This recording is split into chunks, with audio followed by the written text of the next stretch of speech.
Hello friends, તો ફરી એકવાર આપનું સ્વાગત છે અંજીસ મેજિક કિચનમાં। ગરમીની સિઝન શરૂ થઈ ગઈ છે।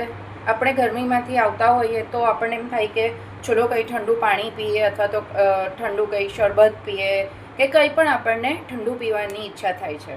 તો આજે એવું જ હું કંઈક લઈને આવી છું તમારી સામે। આજે આપણે બનાવીશું 3 ટાઈપના શરબત। એમાં એક છે પાઇનેપલનું શરબત, એક છે વોટરમેલન એટલે કે તરબૂચનું શરબત અને એક છે સત્તુનું શરબત। હવે એની આપણે સામગ્રી જોઈ લઈએ। તો પાઇનેપલનો શરબત બનાવવા માટે આ પાઇનેપલને મેં આ રીતે કટ કરીને રાખ્યા છે, તરબૂચ કટ કરીને રાખ્યા છે। ગાર્નિશિંગ માટે મેં તરબૂચને ઝીણા પણ સમારીને રાખ્યા છે। પાઇનેપલના શરબત માટે ઝીણા પાઇનેપલ પણ સમારીને મેં રાખ્યા છે। સત્તુનો પાવડર બનાવવા માટે મેં અહીં છોલેલા દાળિયા ચણા લીધા છે, ફુદીનો લીધો છે અને સિયા સીડ્સ, મીઠું, જીરું પાવડર, મિશ્રીનો પાવડર, લીંબુ અને જલજીરા પાવડર। સાથે આપણે લેવાનું છે બરફ અને ઠંડુ પાણી। તો ચાલો આજની રેસીપી આપણે શરૂ કરીએ। સૌપ્રથમ આપણે બનાવીશું તરબૂચનું શરબત। તેને માટે મેં 1 બાઉલ જેટલું તરબૂચ લીધું છે। એની અંદર આપણે થોડો જલજીરા પાવડર ઉમેરીશું, 1 ટેબલ સ્પૂન જેટલું। એની અંદર આપણે અડધી ટેબલ સ્પૂન જેટલું મીઠું ઉમેરીશું, 1 ટેબલ સ્પૂન જેટલું વાટેલું જીરું, 2 મોટી ટેબલ સ્પૂન જેટલું મિશ્રીનો પાવડર। આ તમે સ્કીપ પણ કરી શકો છો તમને જો વધારે ગળ્યું નહીં જોઈતું હોય તો। અને 1 નાની ટેબલ સ્પૂન જેટલો લીંબુનો રસ। હવે આની અંદર આપણે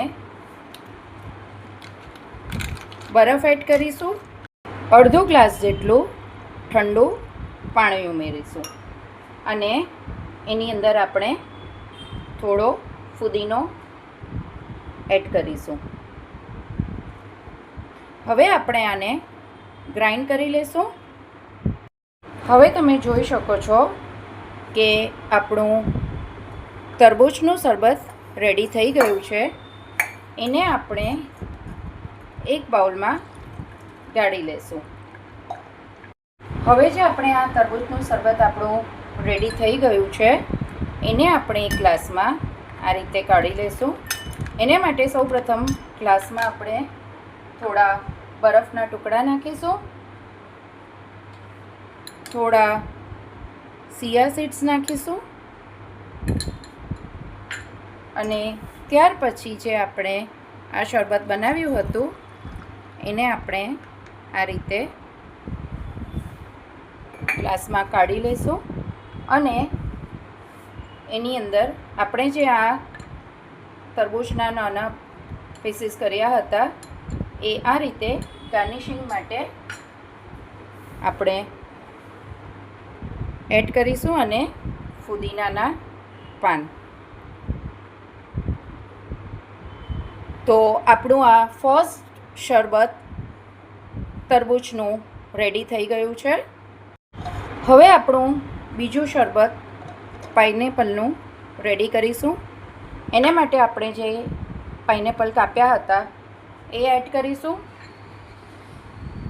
થોડા ફુદીનાના પાન એડ કરીશું, વાટેલું જીરું 1 ટેબલ સ્પૂન જેટલું લેશું, અડધી ટેબલ સ્પૂન જેટલું નમક એડ કરીશું, જલજીરા પાવડર ચપટી એડ કરીશું, 1 નાની ટેબલ સ્પૂન જેટલું લીંબુનો રસ એડ કરીશું અને 1 થી 1.5 મોટી ટેબલ સ્પૂન જેટલું મિશ્રીનો પાવડર એડ કરીશું। હવે એની અંદર આપણે થોડા આઈસ ક્યુબ એડ કરીશું અને ત્યાર પછી થોડું ઠંડુ પાણી એડ કરીશું. હવે આને આપણે મિક્સીમાં ગ્રાઇન્ડ કરી દઈશું. હવે આપણો પાઇનેપલનું શરબત પણ રેડી થઈ ગયું છે. એને પણ આપણે આ રીતે ગાળી લેશું. હવે એને પણ આપણે એક સર્વિંગ ગ્લાસમાં સર્વ કરીશું. એને માટે આપણે થોડા બરફના પીસીસ એડ કરીશું. એની અંદર આપણે થોડા સિયા સીડ્સ એડ કરીશું અને ત્યાર પછી જે આપણે આ શરબત બનાવ્યું હતું એને આપણે સર્વિંગ ગ્લાસમાં લઈ લઈશું અને જે ઝીણા સમારેલા પાઇનેપલના પીસીસ હતા એને આપણે અંદર એડ કરીશું અને એને આપણે આ રીતે ફુદીનાના પાનથી ગાર્નિશ કરીશું અને એની ઉપર થોડું જીરાનો પાવડર સ્પ્રિંકલ કરીશું. તો આ આપણું બીજું શરબત પાઇનેપલ ફુદીનાનું રેડી છે. હવે આપણું થર્ડ અને લાસ્ટ સત્તુનું શરબત બનાવીશું. જે ચણા એટલે દાળિયા લીધા હતા તેના મેં આ રીતે પાવડર કરી નાખ્યો છે. હવે એને આપણે નાની 3 ટેબલ સ્પૂન જેટલું પાવડર લઈશું. આની અંદર મને થોડું ઓછું લાગે છે એટલે 1 ટેબલ સ્પૂન જેટલું હું પાછું એડ કરું છું. એની અંદર 2 ટેબલ સ્પૂન જેટલી મિશ્રી એડ કરું છું.